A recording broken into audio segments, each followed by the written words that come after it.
বকেয়া ডিএর দাবিতে ফের মহামিছিলে ডাক দিয়েছে সংগ্রামী যৌথ মঞ্চ। আগামী 19শে জানুয়ারি কলকাতায় এই মহামিছিলের ডাক দেওয়া হয়েছে। একেবারে চিঠি দিয়ে সংগ্রামী যৌথ মঞ্চের তরফে জানানো হবে, আবেদন জানানো হবে মুখ্যমন্ত্রীকে ওই দিনই অর্থাৎ 19শে জানুয়ারি দেখা করে সমস্যার সমাধান করুন মুখ্যমন্ত্রী। 19শে জানুয়ারি মুখ্যমন্ত্রীকে দেখা করে সমস্যার সমাধান যদি না করা হয় সেক্ষেত্রে অনশনের হুঁশিয়ারি পর্যন্ত দেওয়া হয়েছে। 29শে জানুয়ারি থেকে রাজ্য সরকারি অফিসে লাগাতার ধর্মঘটের ডাক। আগামী 19 তারিখ আমরা কলকাতায় মহামিছিলের ডাক দিয়েছি। হাওড়া স্টেশন, শিয়ালদা স্টেশন এবং হাজরা মোড় থেকে সমস্ত মিছিল 12টার সময় শুরু হবে। আগামী 19শে জানুয়ারি বেলা 12টার সময় হাওড়া স্টেশন, শিয়ালদা স্টেশন এবং হাজরা মোড় থেকে মিছিল শুরু হয়ে শহীদ মিনার ময়দানে আসবে এবং সেখানে আমাদের সভা হবে। আমরা আগামীকালকে মাননীয় মুখ্যমন্ত্রীকে চিঠি দিচ্ছি যে ওই দিন আমাদের সাথে দেখা করার জন্য, কারণ এর আগে মুখ্য সচিবের সাথে বৈঠক করেও কোনো ফল হয়নি। আমরা চাই যে উনি দেখা করে এই সমস্যার আশু সমাধান করুন। যদি সেটা না হয় তাহলে ওই দিন থেকেই আমাদের আবার লাগাতার অনশনের ডাক দেওয়া হচ্ছে। 29 জানুয়ারি থেকে লাগাতার আমরা সরকারি সমস্ত অফিসে ধর্মঘটের ডাক দিচ্ছি এবং আমরা এ নিয়ে সরকারকে নোটিশ জারি করেছি। এই সমস্ত মঞ্চই এই ইয়েকে সমর্থন করেছেন। আজকে যৌথ মঞ্চের আসার কথা ছিল, কিন্তু বিশেষ কারণে তারা উপস্থিত হতে পারেননি। ভবিষ্যতে তাদের সাথে 19 তারিখে থাকছেন, তাদের সাথে আবার প্রেস কনফারেন্স করা হবে। কিন্তু 19 তারিখে যদি মুখ্যমন্ত্রী দেখা না করেন তাহলে অনশন শুরু হবে এবং ধর্মঘটের যে ডাক দিয়েছি, যে অচলাবস্থা তৈরি হতে পারে সেই অচলাবস্থার জন্য এই রাজ্যের প্রশাসন এবং মাননীয় মুখ্যমন্ত্রী সম্পূর্ণরূপে দায়ী থাকবেন। মেয়াদ উত্তীর্ণ হওয়ার পরেও চাকরি দেওয়া হবে, আর আদালত হস্তক্ষেপ করলে তখন সেটা হয়ে যাবে এখতিয়ার বহির্ভূত বিষয়। এসএসসির নিয়োগ দুর্নীতি সংক্রান্ত মামলা চূড়ান্ত শুনানিতে বিস্ময় প্রকাশ করে এই মন্তব্য করেছেন মহামান্য বিচারপতি দেবাংশু বসাক। সেই সময় আইনজীবী বিকাশ রঞ্জন ভট্টাচার্য বলছেন যে তদন্তকে বিলম্বিত করার জন্য অনেক কিছু করা হয়েছে। মেধা তালিকা যাতে প্রকাশ না হয় তার জন্য অসৎ উপায়ে চাকরি পাওয়া ব্যক্তিরা আদালতে দ্বারস্থ হয়েছেন। যিনি প্রতিযোগিতামূলক পরীক্ষায় অংশ নেন তিনি জানেন মেধা তালিকা প্রকাশিত হবে।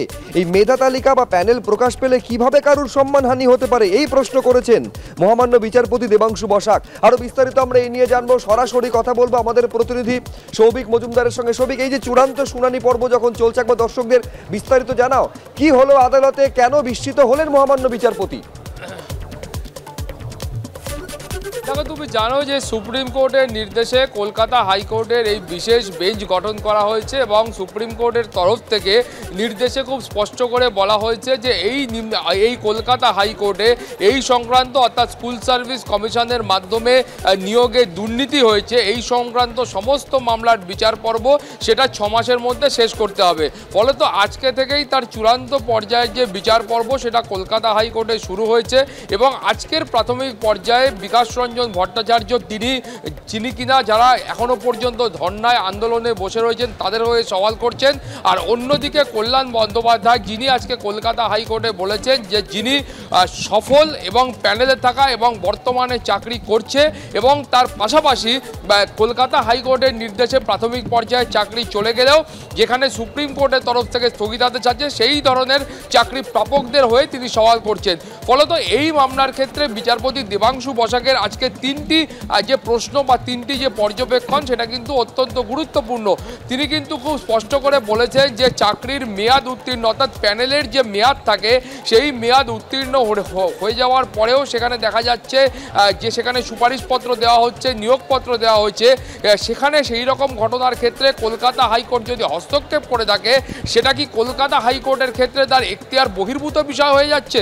ফলত বিচারপতি দেবাংশু বসাক তিনি কিন্তু এই পর্যবেক্ষণ রেখে তার বিস্ময় প্রকাশ করেছেন। 2 বিচারপতি বসাক তিনি কিন্তু খুব স্পষ্ট করে বলেছেন যে কেউ বা কোনো ব্যক্তি তিনি যখন কোনো প্রতিযোগিতামূলক পরীক্ষা বা কোনো প্রতিযোগিতামূলক বিষয়ে অংশগ্রহণ করেন তখন তিনি কিন্তু এ বিষয়ে ওয়াকিবহাল থাকেন যে তার যে মেধা তালিকা বা তার যে প্যানেল সেটা প্রকাশিত হবে। ফলত সেই প্যানেলে একদিকে যখন সফল প্রার্থীদের নাম আছে সেখানে অসফল প্রার্থীদের নামও রয়েছে। ফলত সব মিলিয়ে এই মেধা তালিকা বা প্যানেল প্রকাশ করা হলে কিভাবে কোনো ব্যক্তির সম্মানহানি হতে পারে সেই প্রশ্নও কিন্তু বিচারপতি বসাক তুলেছেন। এর পাশাপাশি বিচারপতি বসাক তিনি এ প্রশ্ন তুলেছেন যে কেউ বা কোনো ব্যক্তি কতদিন কাজ করছেন সেটা কিন্তু গুরুত্বপূর্ণ বিষয় নয়। গুরুত্বপূর্ণ বিষয় হচ্ছে যে তিনি যে নিয়োগপত্র বা তিনি যে চাকরি পেয়েছেন সেই চাকরিটা বৈধভাবে পেয়েছেন কিনা।